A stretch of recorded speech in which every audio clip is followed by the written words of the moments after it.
Hello Stephen，係。你好你好。咁我平時咧，其實我自己都有影開相，用手機影啊，甚至乎用相機影。咁啊不嬲我都係用咩咧？用人手雲台咯，我隻手咯。咁我想問，其實用咗呢個手持雲台，不如講解下手持雲台其實係啲乜傢伙啊？其實手持雲台咧就係一種拍攝穩定器嚟嘅，就主要係 for 你拍片方面啦。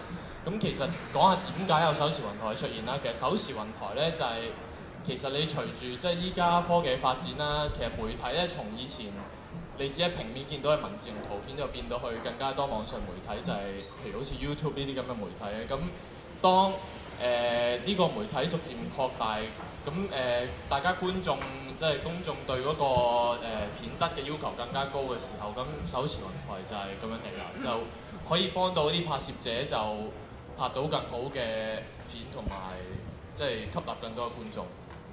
好，非常明白啊！咁但係如果你咁講啦，咁而家即係真係越嚟越多人拍片，你講嘅 YouTube 啊，甚至乎我哋而家嘅手機嘅功能上越嚟越先進。咁究竟用咗手持雲台，比起我哋唔用，有啲咩分別同埋有啲咩重點可以講下呢？咁其實你平時如果你即係我相信大家都有陣時會拍下一啲，即係喺生活上都會拍下一啲身邊嘅事物啦。其實你自己攞住部電話拍嘅時候，或者攞住部相機拍嘅時候，其實你可以即係感覺到佢有啲好唔舒服嘅震動。你一攞起部手機就知。但係我哋頭先睇到嗰兩位 model 佢攞住部機拍嘅時候咧，個畫面係即係順咗好多嘅。咁其實佢最主要嘅功用就係令到畫面更加流暢啦，同埋順滑咁樣嘅。OK 好啦，突然間我見翻呢邊啦。阿 Stephen，不如你示範一下，其實手持雲台係個咩傢伙先啦？好。咁我哋俾大家睇睇呢個手持雲台啦。係啦。Stephen可唔可以介紹下呢個型號同埋呢個係咩傢伙咧？咁手上呢一部咧就係我哋嘅 GN1 啦。咁你可以睇到其實佢上面呢一部係Panasonic 嘅 GH3 嚟嘅。咁就佢嗰個承載量啊，可以由大概300克度到800克度啦。咁其實所以好多微反即係無反啊，或者微單嘅相機咧都可以擺上，即係譬如你 GH3 啊，或者 A7 嘅系列啊 Sony 或者新出嘅 LX18啊都可以擺喺上面用嘅。係啦，咁就同埋個用法係點樣咧？用法首先係啦，買完部相機咁啊揸住個雲台，咁啊就擺喺度就已經得㗎啦，係咪啊？擺喺度就已經即係你需要少少時間去調整佢嗰個 balance 啦，即係其實佢就係你要揾到嗰個中心平衡點咯。中心平衡點。可能你喺啱啱開始嘅時候係會有啲困難，不過即係時間耐咗，你熟悉咗，其實就基本上就好容易嘅啫。好啦，咁啊基於時間關係，其實呢個係我哋已經叫教咗 balance 嘅一個手持雲台啦。不如你又示範一下究竟佢用法係點樣用咧？好。咁其實用法都有幾種嘅。咁譬如其實佢係一個即係你可以單手用嘅一個 item 嚟嘅。咁佢可以即係譬如你拍片嗰陣時要 take 一啲好低炒嘅角度，你可以單手咁樣攞啦。係。哇！好犀利喎！你亦都可以即係如果你要拍一啲即係高啲角度嘅，咁你當然可以遞高佢啦。咁同埋下低其實係有一個位咧，可以俾你 mount。我哋見到鏡頭嗰邊。你可以 mount 啲嘢。咁如果你需要話，淨可以即係懟高佢添。咁亦都如果你想畫面更加穩定咧，就可以兩隻手咁攞。咁同埋佢喺個角即係仰角，佢依家係一個 follow mode，咁所以即係佢會隨住你個方向去。我見佢慢慢咁樣跟住你喐咁喎。係啦。係。好似耍太極咁樣。係啦，冇錯。咁同埋佢有唔同嘅角度掣，即係上下角度掣啦。咁即係隨住你嘅需要，你可以用角度掣同埋單手、雙手，即係視乎你需要嘅情況咯。係。冇錯。哦，即係任何角度得喎。我見到係喎，即係個畫面係比起平時我哋揸起相機咧，我哋點樣用力啊，點樣喐都好啦，都冇咁穩定嘅係啦。咁另外其實我都見到有除咗呢隻之外，我哋係咪仲有好幾隻 model 可以介紹下㗎 ，Stephen？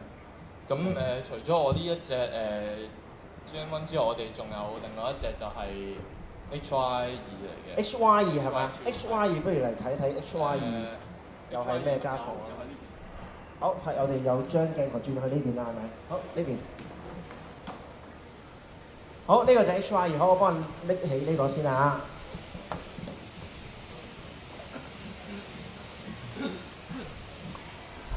好 ，HY2。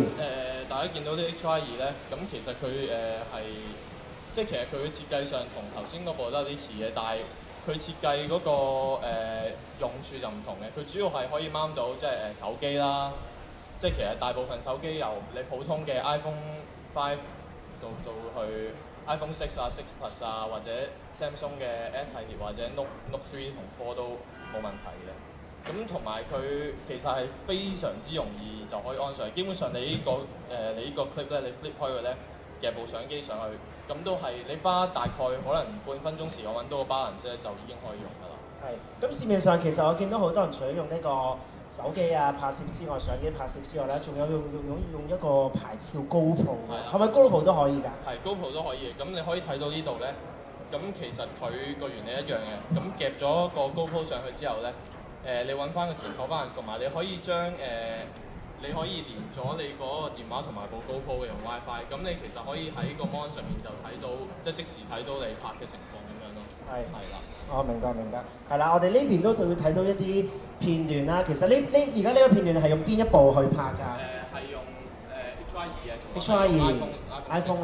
哦 ，OK。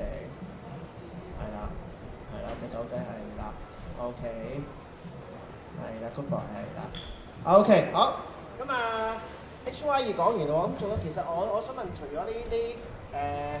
除咗呢個 HY2同埋啱啱呢部，即係仲有啲咩？係咪有啲再最新嘅產品啊？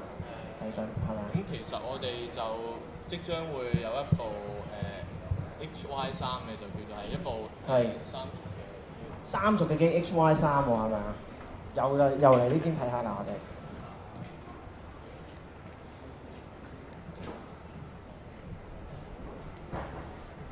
好 HY3，我見到外形同啱啱嗰兩部都好似好相近咁喎。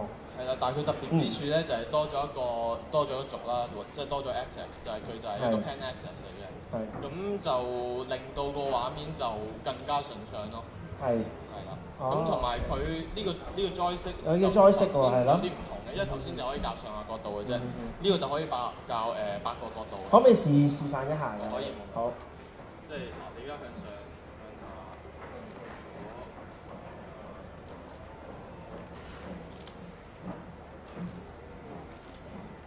joystick 可以點樣用啊 ？joystick 就即係哇，好得意喎！係啦，好方便喎咁樣。係啊，咁同埋佢有兩個 mode 嘅。咁依家見到咧，佢其實佢向下同埋即係向上嘅時候咧，有兩個 mode，一個就係 fix 咗嘅，即係鏡頭永遠都係向住前面嘅。另一個 mode 就係當你即係將部機向上嘅時候咧，佢就會follow 埋上去。係啦。哦，好方便，方便到係你可以揸住支咪又可以拍嘢咁樣。係啦，冇錯。係啦，我都未試過。好啦，唔係我啱啱聽同事講啦，係咪仲有一個勁啲嘅產品叫 GN1嘅？係嘛 ？GN1。